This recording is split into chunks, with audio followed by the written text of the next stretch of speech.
দিলীপ শইকীয়া জিন্দাবাদ বিজেপি জিন্দাবাদ ধ্বনিৰে মুখৰ হৈ পৰিল সন্ধিয়াৰ মঙলদৈ।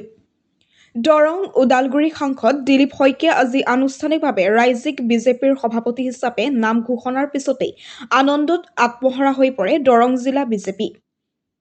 ঢোলে ডগৰে নাচি বাগি হিমন্ত বিশ্ব শৰ্মা জিন্দাবাদ, সৰ্বানন্দ সোণোৱাল জিন্দাবাদ দি উল্লাস কৰে দলীয় কৰ্মীয়ে।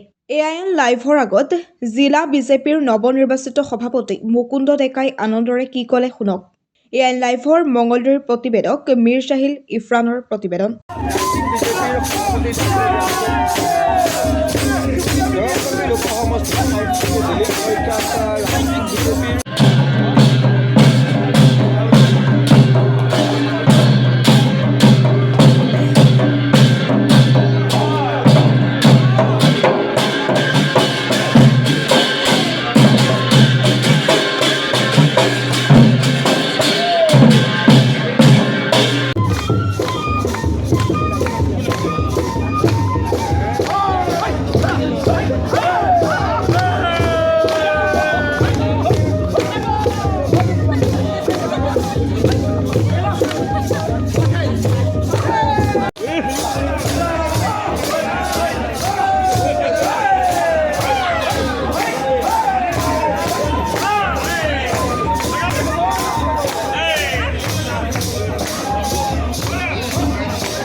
দৰং আৰু ওদালগুৰি লোকসভা সমষ্টিৰ জনপ্ৰিয় সাংসদ দুবাৰকৈ সাংসদ হোৱা মাননীয় দিলীপ শইকীয়া ডাঙৰীয়া যি আমাৰ ৰাজ্য কমিটিৰ সভাপতি মনোনীত কৰি তাৰ বাবে আমি ভাৰতীয় জনতা পাৰ্টি দৰং জিলা সমিতি উৎফুল্লিত হৈছো।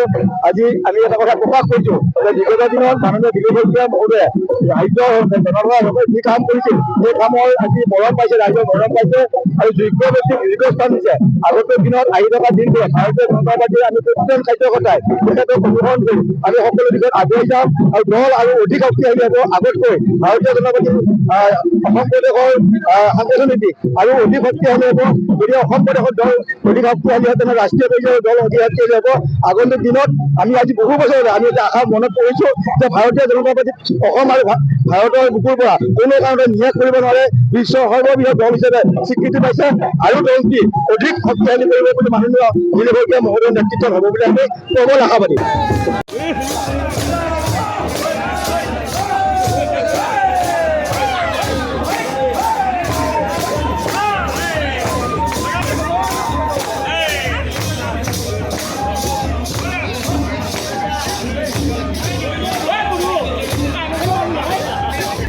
যিকোনো খবৰ আৰু বিজ্ঞাপনৰ বাবে যোগাযোগ কৰক 7896121996 লগতে 7002537271 আৰু 9854011916।